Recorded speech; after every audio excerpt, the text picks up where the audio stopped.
Setelah sebelumnya diceritakan bagaimana seorang bapak-bapak duda bernama Halloran yang kehidupannya tiba-tiba berubah setelah dia dibangkitkan kembali dari kematian dan dikontrak oleh neraka sebagai seorang pemburu iblis. Meskipun awalnya tidak percaya dan menganggap kalau kematiannya itu hanya sebuah mimpi, namun setelah berurusan langsung dengan Velacor dan Marvos, dua iblis yang kabur dari neraka, dia akhirnya mulai serius menjalani pekerjaan barunya. Singkat cerita, setelah berhasil memusnahkan dua iblis pertamanya, keesokan harinya, Halloran kembali mendapat tugas di mana kali ini iblis yang harus dia buru bernama Erdos, iblis berelemen tanah yang mengambil alih tubuh seorang polisi beberapa saat sebelumnya. Tanpa membuang banyak waktu, Halloran pun langsung gas OTW melacak keberadaan iblis tersebut di daerah pusat kota sesuai dengan Sherlock yang dia dapatkan dari surat tugasnya. Di sisi lain, Lucky diperlihatkan sedang berbicara dengan Mariani di mana dia ingin menanyakan beberapa temuannya tentang Halloran selama ini yang menurutnya sangat mencurigakan. Namun tidak berselang lama, mobilnya tiba-tiba terbakar di parkiran yang mana hal itu tidak lain adalah ulah ibunya Halloran.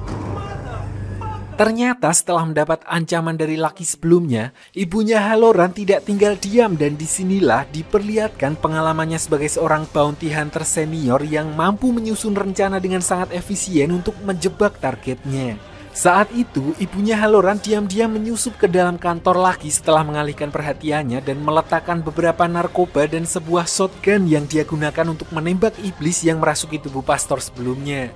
Hal itu dia lakukan tidak lain adalah untuk mengarahkan tuduhan kembali kepada Lucky jikalau dia benar-benar melaporkan Halloran dan ibunya ke polisi karena barang bukti shotgun yang digunakan kini tersembunyi di dalam kantornya sendiri. Namun saat ibunya Halloran baru saja akan meninggalkan tempat tersebut, Mariani yang sudah sangat hafal dengan cara kerja keluarga itu tiba-tiba muncul dan memergokinya baru saja turun dari lantai atas. Meskipun Mariani sangat membenci Halloran, namun diperlihatkan dia sangat dekat dengan ibunya dan paham kalau dia tidak akan melakukan sesuatu jika Lucky tidak memulai duluan. Di sini, ibunya Halloran juga berkata kalau tujuannya datang ke tempat itu adalah untuk menanyakan keberadaan Halloran kepada Mariani karena setelah kejadian ribut-ribut di polsek sebelumnya, Halloran mendadak hilang dan tidak bisa dihubungi. Meskipun Mariani tahu kalau ibunya Halloran cuma acting, dia kemudian menyuruhnya untuk segera pergi dari sana lewat pintu belakang sebelum Lucky melihatnya. Dari sana, Mariani lalu pergi mendatangi Halloran bermodalkan aplikasi paket keluarga yang masih terhubung dengan milik Halloran, di mana tujuannya saat itu sebenarnya adalah untuk memarahinya karena telah menyuruh ibunya sendiri untuk membakar mobil Lucky. Sayangnya waktu yang dipilih Mariani kurang tepat karena saat itu Halloran kebetulan sedang melacak iblis tanah yang kali ini bersembunyi di dalam sebuah supermarket bangunan. Begitu melihat kedatangan Mariani, Halloran pun langsung buru-buru memintanya pergi meninggalkan tempat tersebut tanpa sempat menjelaskan apa yang sebenarnya sedang terjadi. Namun saat Mariani OTW keluar, dia justru menemukan sesosok jasad dengan kondisi tertumpuk tanah yang mana sudah jelas kalau itu adalah korban dari iblis Erdos. Sialnya, kepanikan Mariani justru membuat iblis tersebut menyadari keberadaan mereka. Sebagai seorang lelaki sejati, Halloran pun berusaha melindungi Mariani dan menyuruhnya untuk segera kabur sementara dia akan menahan iblis tersebut. Namun melihat posisi Halloran yang sudah nggak bisa ngapa-ngapain karena dipiting, Mariani akhirnya memberanikan diri untuk mengambil alat dan menyerang iblis tersebut. Lalu begitu perhatian si iblis mulai teralihkan, Halloran dengan cepat menembak kepalanya dan seketika itu juga iblis itu langsung terbakar sama seperti iblis-iblis yang dihadapi sebelumnya. Setelah kejadian itu, Halloran akhirnya terpaksa menceritakan semuanya kepada Mariani di mana sekarang dia adalah seorang pemburu iblis dan asal-muasalnya menjalani pekerjaan tersebut tidak lain adalah karena dia telah dibangkitkan dari kematiannya setelah dihabisi oleh anak buah Lucky. Mendengar hal itu dan setelah menyaksikan dengan mata kepalanya sendiri kalau iblis yang diceritakan oleh Halloran memang benar-benar nyata, Mariani akhirnya percaya dan menyesal tidak mendengarkan perkataan Halloran soal Lucky sebelumnya. sebelumnya. Di sini setelah mengetahui semuanya, Halloran juga memintanya untuk pergi menjauh dari kota tersebut karena dengan kemunculan para iblis belakangan, menurutnya tidak aman bagi Mariani dan anak mereka untuk tetap berada di sana. To fix what I messed up. Sebelum berangkat, mereka berdua juga mampir ke bar milik Lucky setelah ibunya Halloran berhasil menjebaknya dengan kepemilikan narkoba dan shotgun yang dia taruh di dalam kantornya sebelumnya. So, sebelum dibawa ke kantor polisi, Mariani menyempatkan diri untuk bicara empat mata dengan Lucky dan menyelesaikan hubungan mereka berdua saat itu juga. Tidak hanya itu, Mariani juga memperingatkan Lucky untuk tidak coba-coba melaporkan kasus kematian pastor karena hal itu justru akan merugikan dirinya sendiri. After that, huh? Crime scene, and you'll go to prison too. Setelah beberapa kali berurusan dengan iblis, Halloran yang sudah merasa mulai mahir dengan pekerjaannya akhirnya menyadari adanya sebuah pola aneh yang selalu muncul di setiap kasusnya, yaitu kematian seseorang yang seperti dijadikan tumbal ritual dan elemen iblis yang muncul selalu berbeda. Sayangnya saat Halloran mencoba untuk mengkonfirmasi hal itu kepada Mimi untuk mencari tahu apa sebenarnya motif para iblis melakukan hal itu, Mimi sendiri juga tidak punya informasi apapun mengenai hal itu dan justru marah karena Halloran telah masuk ke dalam kehidupan pribadinya. Don't call here again. Namun keesokan harinya saat Halloran sedang melihat-lihat buku mitos iblis milik ibunya, dia tidak sengaja menemukan lambang pentagram yang menjadi simbol dunia persetanan. Dari sana dia lalu teringat pada setiap tanda segitiga yang dibuat oleh para iblis sebelumnya dan meletakkan tanda-tanda itu di sebuah map sesuai dengan lokasi kemunculan iblis. Dan akhirnya baru diketahui kalau tempat-tempat itu ternyata hampir membentuk pola pentagram yang artinya bisa diperkirakan kalau kemunculan iblis selanjutnya ada pada titik lokasi yang masih kosong. Fuck me. Menyadari hal itu, Halloran kemudian bergegas pergi menemui Mimi di rumahnya untuk memberitahukan temuannya karena dia berpikir mereka berdua mungkin bisa melakukan sesuatu untuk menghentikannya.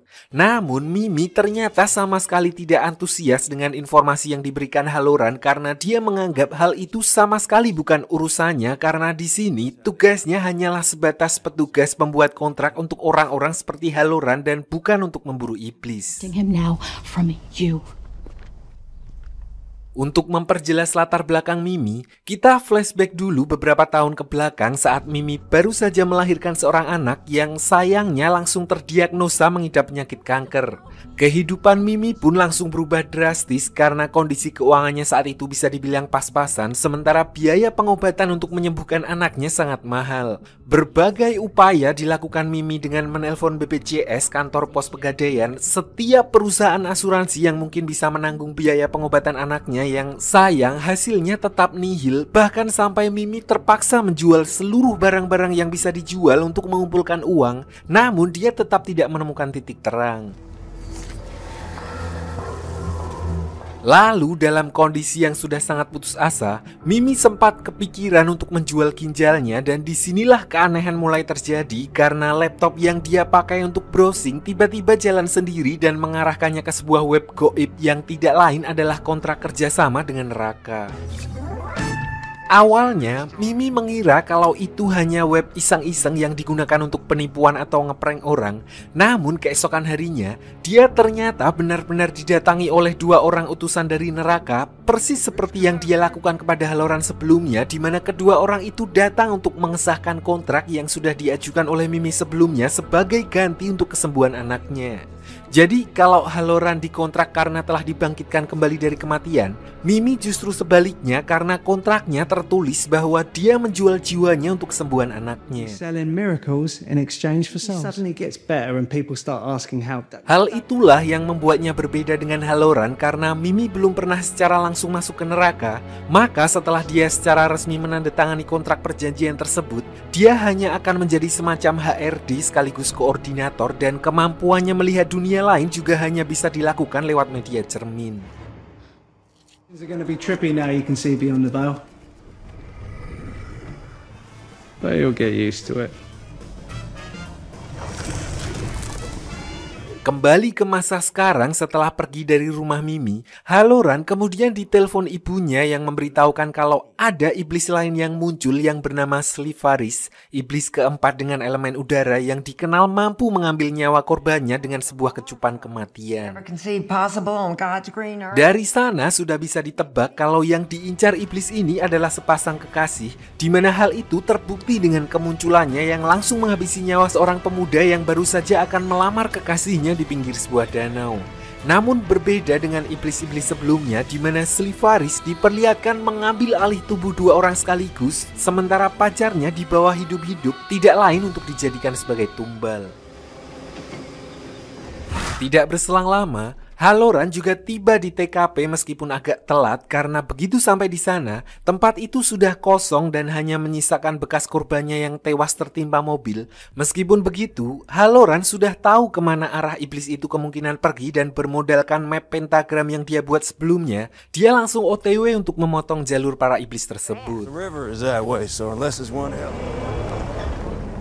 Dan benar saja, Halloran yang pergi menggunakan mobil berhasil mendahului jalur iblis tersebut dan menunggunya di sebuah jembatan. Namun dia dibuat agak kebingungan karena baru kali ini dia melihat ada dua tubuh yang dirasuki dan seorang perempuan yang ternyata masih hidup. Hal itu pun membuatnya jadi agak ragu hingga membuat tembakannya beberapa kali meleset. Sialnya lagi saat Halloran berusaha untuk kembali memfokuskan bidikannya, tiba-tiba mobilnya ditabrak dari belakang hingga membuatnya terguling, di mana hal itu tidak lain adalah ulah laki yang ternyata sudah dijamin dari tahanan polsek dan bisa bebas keluar dari penjara untuk membalas Halloran.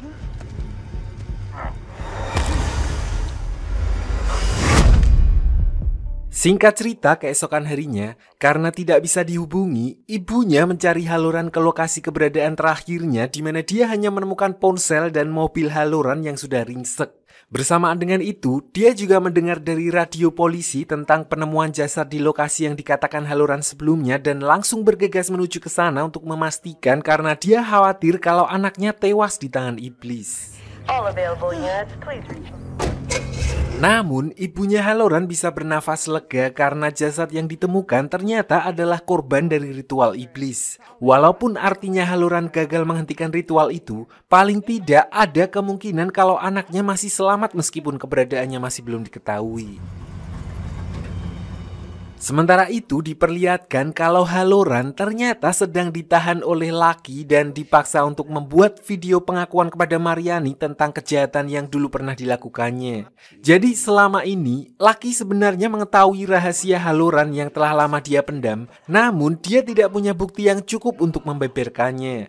Lalu berhubung Mariani sudah kebajut memutus hubungannya, Lucky yang tidak terima ingin melakukan hal yang sama kepada Halloran sehingga dia memaksa Halloran untuk mengaku perbuatannya di depan kamera agar Mariani mengetahui semuanya.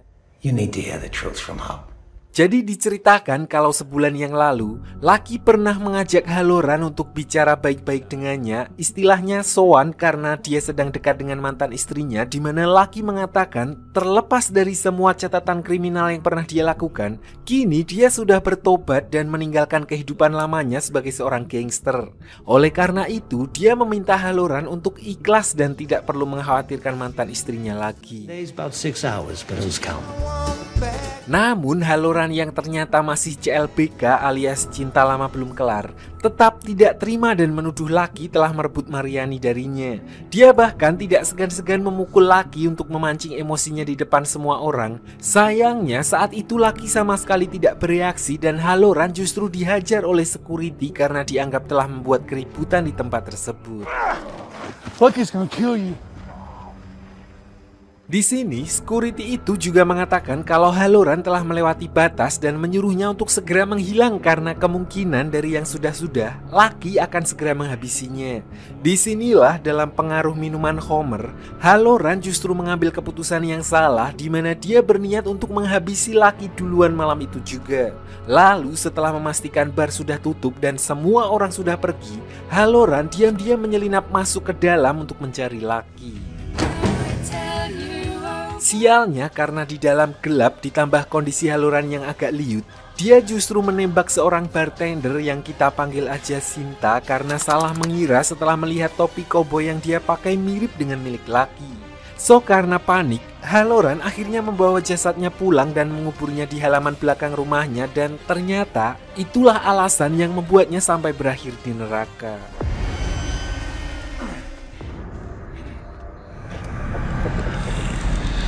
Sebenarnya, Lucky tidak melihat langsung kejadian itu, namun saat mobil Halloran pergi meninggalkan bar, dia sempat melihatnya dari dalam ruangannya, dan sejak malam itu, Sinta juga tidak pernah lagi masuk kerja hingga dia dinyatakan sebagai orang hilang yang sampai sekarang masih belum diketahui keberadaannya. Meskipun begitu, Lucky yakin kalau Halloran ada hubungannya dengan kasus hilangnya Sinta, dan berhubung dia tidak memiliki bukti apapun, dia lalu memaksa Halloran untuk mengklarifikasi apa yang sebenarnya terjadi di malam itu.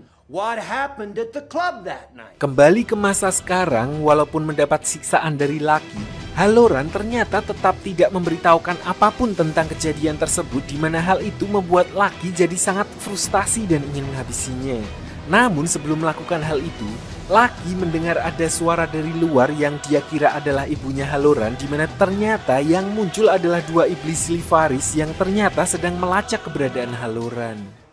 The fuck?